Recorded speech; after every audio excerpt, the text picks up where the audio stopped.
They've been producing eggs here since 1938, but within weeks, along with farmers all over the country, they might be stopped from selling them as free range. If we are to lose the free range status, then all of our eggs will have to be marketed as indoor birds, which is going to have a big effect on us.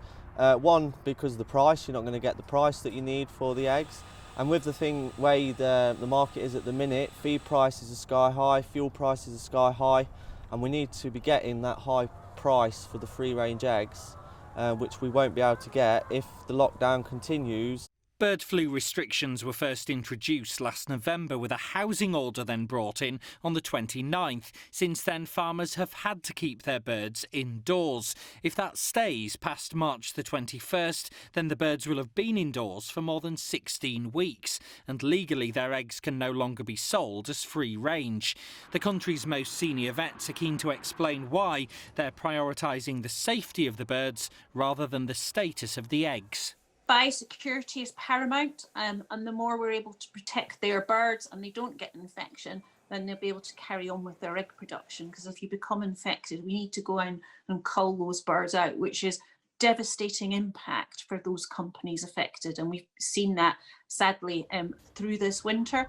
It's not unusual for farmers to have to keep their flocks indoors when wild birds are migrating, potentially carrying bird flu infections. What is unusual is how long those restrictions have been in place for this winter. The risk level is dependent on the wild bird presence and their level of infection. They may migrate earlier and that infection level drop, but given that we're already well into February, we've not seen any reduction in that risk level yet. We and the bird keepers and those commercial farms really need to be prepared that the risk level is going to stay very high into the end of March, and we won't be lifting the housing order after the 16 weeks. And that's why egg boxes might soon have to have their labels changed to remove any reference to being free range.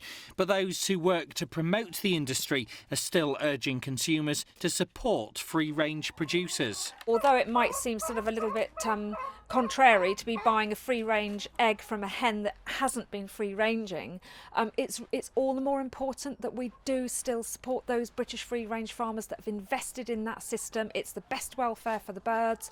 Keep buying those eggs, because soon, in a few weeks' time, hopefully the migration season will have come and gone and it will all be back outside again, hens having a nice time scratching around.